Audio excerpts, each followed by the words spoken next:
클릭해 주셔서 감사합니다. 여러분의 유튜버 부동산 참치입니다. 오늘은 아직 직접적으로 평택과 관련은 없지만 설마 그게 적용되진 않겠지만 그냥 흘러가는 얘기로 하나 또 드리고자 이렇게 시간을 마련했습니다.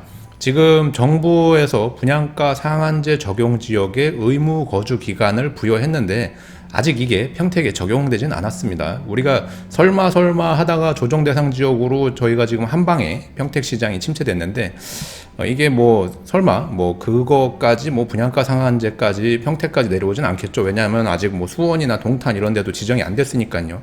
그래도 혹시 모르니까 그냥 여담으로 그냥 들어주시길 바라겠습니다. 그럼 지금 시작하겠습니다. 기사를 하나 볼 건데요. 임대 시장 가뜩이나 불안한데 새 아파트 전세 더 줄 듯. 내용이 뭐냐면 분양가 상한제 적용 지역, 그리고 그게 이제 민간 택지일 경우에는 분양 받은 사람이 5년 실거주를 하고 그 후에 뭔가를 할 수 있다라는 내용이고, 그거를 지키지 않았을 때는 법적으로 책임을 물겠다, 이런 내용이 담겨 있습니다. 그래서 내년부터 민간주택 분양가 분상제, 이거 줄여놨네요. 분상제 주택 의무거주, 서울 경기도 일부 새 아파트 전세 물량 감소, 생업상 이유 있으면 LH에 매도. LH에서 그 집을 사주겠다. 놀라운 발상이긴 한데 어쨌든 여기에 지금 경기 세계시, 광명, 하남, 과천에는 일단은 포함이 안 돼 있습니다. 이게 보면 여기가 이제 광명, 여기가 하남, 여기가 이제 과천 해가지고 이제 서울 주변이고, 이게 이제 수원, 동탄, 평택까지는 아직 적용이 안 된 상태인 거죠. 지도상으로만 보면요. 여기입니다. 광명, 하남, 과천. 모르죠. 근데 이게 정부에서 이걸 어떻게 할지. 요게 이제 작년 연말쯤에 지정이 된 거거든요.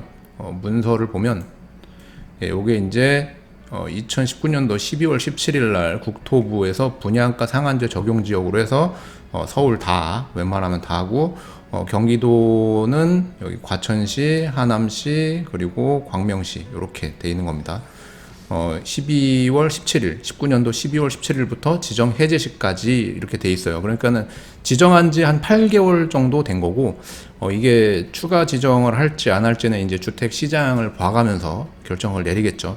근데 분양가 상한제가 적용되면 어찌됐든 저찌됐든 간에 전세 물건이 씨가 마릅니다. 전세를 내놓고 싶어도 내놓을 수가 없어요. 월세 같은 것도 마찬가지고요. 그냥 그 집에 살 사람만 분양을 받으라, 이런 내용입니다. 그래서 지금 다시 지도를 보면 요 근방에서는 이제 과천, 하남 이런데 그러니까 서울 전체랑 이게 다 지정된 거기 때문에 이분들은 분양받으면은 본인이 5년 이상 실거주를 해야 되기 때문에 전세 물건을 찾으러 이런 데로 내려오겠죠. 수원, 오산 이런 데까지, 평택까지도 이제 몇몇은 또 오실 수 있겠지만 어찌됐든 요 주변에서 전세 물건을 찾으려고 좀 힘든 여정이 되시겠죠.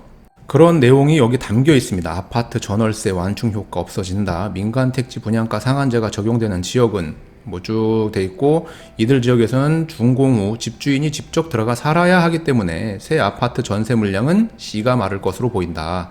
준공 직후 신혼부부가 비교적 저렴한 보증금으로 새 아파트에 전셋집을 마련하는 사례도 크게 줄어들 수밖에 없다. 정부는 거주 의무를 지키지 않는 사람에게 1년 이하의 징역 또는 1천만 원 이하 벌금을 부과하는 처벌 기준들도 마련했다. 이게 이제 벌금형을 받든 징역형을 받든 이게 중요한 거는 호적에 이게 남는다는 게 이제 무서운 거니까 가급적이면 안 하시겠죠. 그리고 의무 거주 기간이나 이런 거 내용들이 여기에 담겨 있습니다. 이게 그러니까 설마 평택에 이게 분양가 상한제가 적용되지는 않을 건데 모르잖아요. 이게 적용되면 평택에 어떤 영향을 줄지는 아마 불을 보듯 뻔한 게 진짜 실거주자들 그리고 1주택자들만 평택으로 이사를 오려고 하겠죠.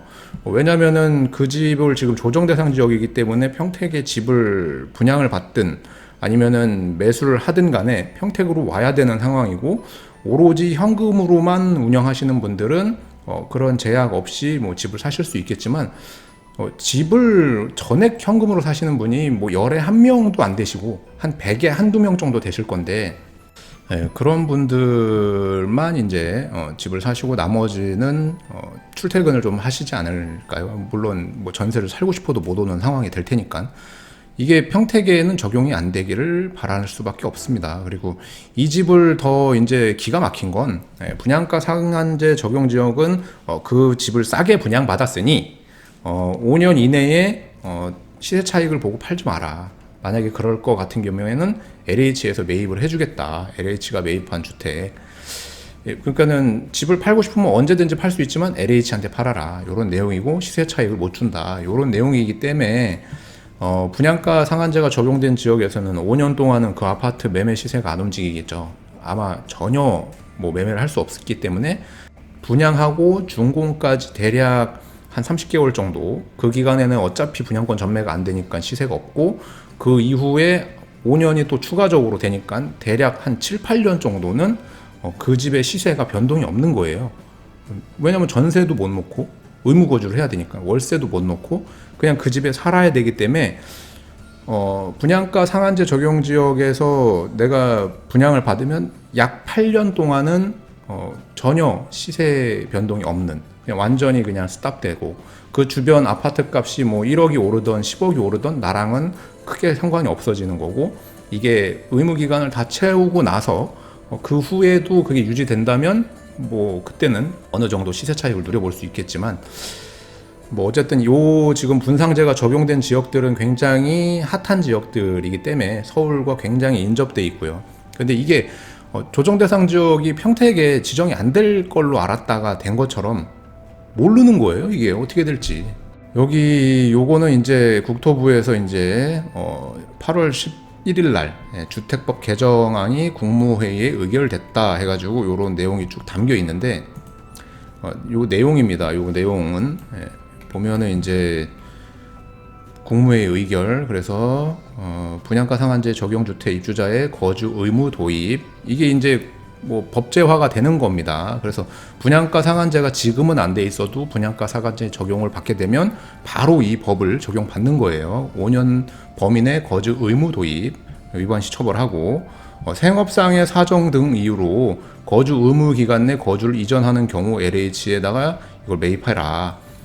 그리고 뭐 이제 그 재개발 재건축하는 것들도 실거주 요건을 이제 강화하고 뭐 이런 것들이 여기 실려 있습니다. 뭐 이거를 이제 법으로 하겠다, 뭐 이런 내용이에요. 그래서 주택이 어느 정도 시장이 안정화가 되겠죠. 강제로. 강제로 이게 안정화가 되고, 이 주택이 시장에 풀릴 때, 왜냐면은 새 아파트가 생각을 한번 해보죠. 평택을 비교로 한번 해볼게요. 자, 만약에 지금 평택이 이렇게 있는데, 평택이 이렇게 있습니다. 그러면 이 고도 국제 신도시는 민간 택지가 아니라 공공 택지라서 제외를 하고, 민간 택지면은 이제 여기 지제역 주변이 민간 택지거든요. 그럼 여기에 새 아파트가 만약에 분양을 했어요. 근데 이게 분양가 상한제 적용 지역이어가지고 주변 시세보다 싸게 분양을 할 수밖에 없었다. 주변 시세의 80% 정도의 분양을 해야 되거든요. 그러면은 얘는 사는 순간 20%의 이득을 보는데, 분양부터 완공 때까지 아까 말씀드렸다시피 대략 한 7년에서 8년 동안은 못 팔아요. 못 팔게 되면은 뭐 그냥 실거주 하실 분들은 오히려 이제 괜찮은 선택지가 될 수 있지만, 부득이하게 그 집을 팔고 나가야 된다면 손해가 될 수도 있겠죠. 그리고 이게 분양가 상한제가 적용되면은 주변 아파트로 밖에는 이사를 갈 수가 없기 때문에 오히려 새 아파트 가격보다 낡은 아파트들 가격이 올라갈 수 있는 또 부작용도 있습니다. 왜냐하면 이 새 아파트로 이사 가고 싶은 사람들은 있는데 갈 수가 없기 때문에 그렇게 되는 거죠. 뭐 어찌됐든 저찌됐든 평택은 아직 분양가 상한제 적용 지역이 아니기 때문에 뭐 그것까지 걱정할 건 아니지만, 그냥 이런 법이 지금 있다 정도로 알아두시면 될 것 같습니다.